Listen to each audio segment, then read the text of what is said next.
que es muy importante. Y ya estamos también con el doctor Germán Málaga, que es investigador principal de este estudio de la Universidad Cayetano Heredia, que junto a la Universidad San Marcos van a realizar las pruebas, porque efectivamente, doctor, muy buenos días, la información es sumamente importante. Las personas que vayan a participar en estas pruebas tienen que conocer al detalle de lo que se le va a poner, pero también de las consecuencias, de los efectos que podrían tener. Todo eso va a estar disponible para ellos. Sí, efectivamente, buenos días, muchas gracias por la invitación.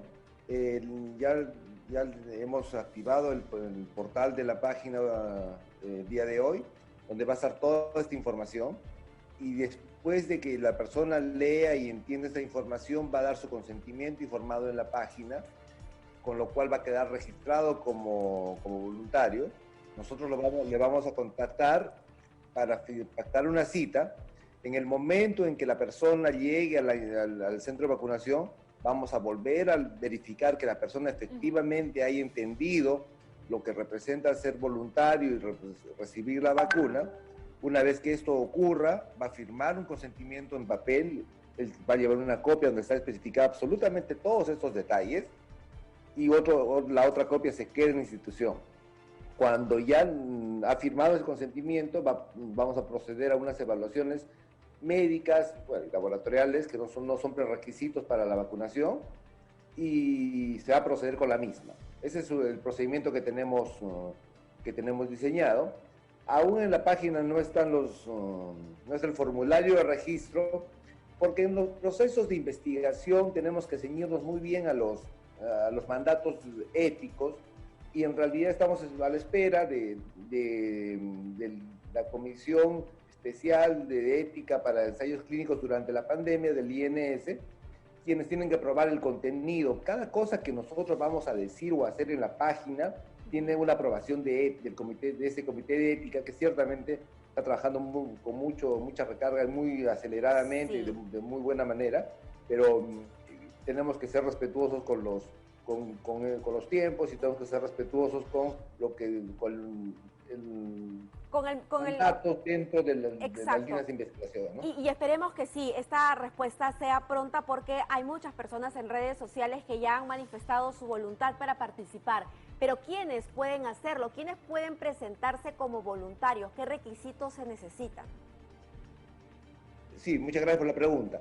Efectivamente, desde las 2 de la mañana ya estamos teniendo ingresos a la página, y todos efectivamente ingresan al sitio de registro, pero como les mencioné, aún no está el formulario. Las indicaciones son personas mayores de 18 años hasta los 75, que no tengan, que no estén enfermos de COVID agudamente, y que gocen de buena salud. Esto implica que pudieran tener enfermedades crónicas como diabetes, hipertensión, obesidad, pero que al momento de la evaluación estén en buena salud. Y es deseable que estas personas participen, además, porque, como ya es conocido, las personas más vulnerables, las personas más afectadas por el embate de esta infección, son justamente ellas, ¿no? Las personas mayores, las personas obesas, personas con estas condiciones cardiometabólicas. Ahora, doctor, usted ha dicho que no deben tener síntomas de COVID agudamente, es decir, podrían tener el virus en una prueba molecular, podría salir positivos, e igual pueden formar parte de este estudio. Sí, no va a ser a ver, claro, cuando la persona, en el momento que sea evaluada, vamos a tener una evaluación que incluye una prueba molecular, pero eso no va a ser un prerequisito. La negatividad de la prueba no va a ser un prerequisito. Se podría vacunar, claro, después le vamos a dar resultado. Y también es cierto que si la persona, por ejemplo, está hospitalizada por COVID y tiene una demostración fehaciente de que ha tenido COVID en algún momento en los últimos meses, tampoco va a participar, digamos, ¿no? Esa es un poco son los únicos reparos a su participación. Por lo demás, esperamos poder vacunar, bueno, cumplir con nuestras metas, y de ser posible, hay la posibilidad de que sea escalable a un mayor número de dosis a aplicar. Ajá. Así que nada, estamos empezando esta este programa hoy día. El espectro es bastante amplio, ¿no? Personas, repetimos, de 18 a 75 años, y si tienen enfermedades como obesidad, diabetes, hipertensión, pero las mantienen controladas, pueden participar. Personas que sufren de algún tipo de enfermedad que afecta a su sistema inmunológico, imagino que ellas no podrán participar. Claro, imagínense una persona que llega con una presión 220, con 150, con una presión descontrolada. Esa persona no podría participar en este ni en ningún otro estudio. Claro, evidentemente se puede controlar y después puede ser admitida. Y la otra consideración es que estamos extendiendo hasta los 75 años, cosa que no suele pasar en muchos estudios, porque de esta manera vamos a generar una evidencia directa con lo que pasa con estas personas. Con los adultos mayores. Y claro, el tema en medicina funciona que si yo excluyo de mis criterios de inclusión a personas adultas mayores, después cuando quiera aplicar esta información, esta evidencia que se ha generado, la puedo hacer, pero no es evidencia directa. Y la otra es, pues, evidentemente, una persona que tiene enfermedad pulmonar o enfermedad renal o enfermedad hepática graves, avanzadas, diagnosticadas, seguramente en el examen van a ser detectados, o si tienen la historia, pues tampoco no sería conveniente que participen en este ni en ningún otro estudio.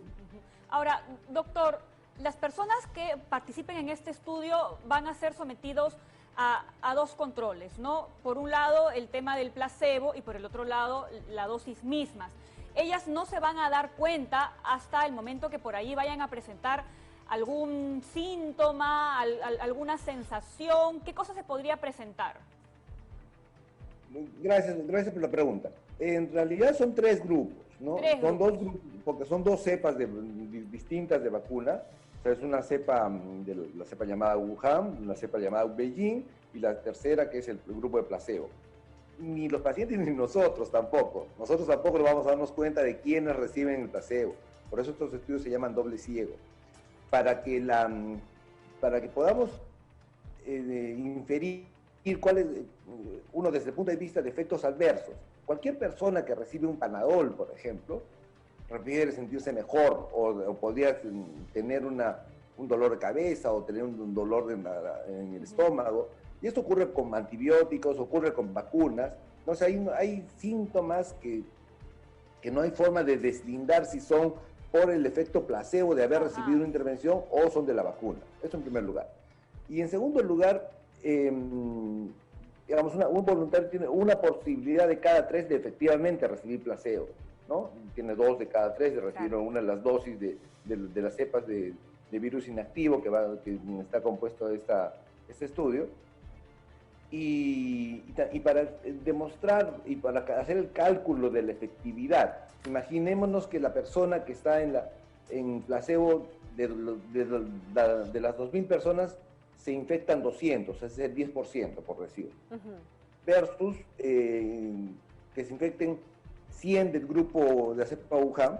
Entonces podremos decir que hay un 5% en el grupo de los que reciben la vacuna y 10% en el grupo de personas que reciben Entonces hay una protección del 50% o hay una reducción de la tasa de contagios en 5%. O sea, la única forma de calcular este beneficio que provee esta protección que provee la vacuna es teniendo un grupo control. La base de la ciencia, la base de los ensayos clínicos es tener un grupo control. Y la otra pregunta sería, ¿cómo vamos a distribuir a los pacientes en cada uno de estos grupos? En realidad es aleatoriamente, es al azar. Y es importante, es justamente lo que se busca en los ensayos clínicos. Es importante que los voluntarios... Imaginemos que tuviéramos estas 6.000 personas reunidas juntas, aleatoriamente las vamos a ir distribuyendo al azar, ¿no?, a cada uno de los 3 grupos. Doctor, de tal manera que, y el azar va a ser al final que los 3 grupos sean exactamente comparables en factores de riesgo. Seguramente en edad, en sobrepeso, en hipertensión, incluso que estén distribuidos de la misma conocidos, manera. como por ejemplo el riesgo que tengan de infectarse. De modo que la única que va a diferenciar al final del estudio el porcentaje de infección que se logra en cada grupo va a ser el hecho de haber recibido o no una de las cepas o el placebo. Ahora, doctor, sí, tenía un par de preguntas. Es importante que las personas sepan que no es que se están sometiendo como conejillos de indias a una evaluación que no se ha hecho antes. Esta vacuna, esta prueba ya se ha hecho en seres humanos y no ha habido ningún problema hasta el momento. Y lo otro es que no es que solamente se pongan la vacuna y regresen a su casa y se olviden del asunto. Este es un compromiso a largo plazo que asumen los voluntarios. Es un compromiso como el que deberíamos tener todos los peruanos y peruanas en todos estos tiempos, en todo este tiempo, ¿no? Efectivamente, pero digamos, si somos realistas, el peor escenario, ¿no?, es que te toque placebo. Si te toca placebo, vamos a tener el mismo riesgo que tenemos todos los peruanos que no hemos tenido COVID, de desarrollar COVID en algún momento de la pandemia. Ese es el peor escenario. Y existen los otros dos mejores escenarios en que se va a probar esta vacuna con estas otras dos cepas, que como bien has mencionado, para cuando nosotros empecemos a vacunar en Perú, que va a ser el 7 de septiembre, ya tenemos fecha, le estoy dando la primicia. 7 de septiembre. Ya van a haber vacunadas 20.000 personas en el mundo, aproximadamente, sin que se hayan reportado eventos adversos serios. Pues, todos nos hemos vacunado alguna vez o hemos tenido un familiar que se ha vacunado. Todas las vacunas producen alguna molestia, dolor en la zona de punción, malestar general, dolores musculares, dolores articulares, alguna fiebrecita, pero nada más que eso. Eso es lo que se está reportando. Y de modo que podemos tener la tranquilidad de que es una vacuna que ya viene siendo probada, que los estudios en fase 1 y fase 2 son bastante auspiciosos y bastante seguros, que ya en fase 3 hay 20.000 personas testeadas en el mundo sin que se estén reportando ningún problema, eventos adversos, y que el peor escenario pues va a ser que uno le toque placebo, y en cuyo caso tiene el mismo riesgo y tiene que guardar, y todos los tres grupos, todos los peruanos en esta época tenemos que guardar las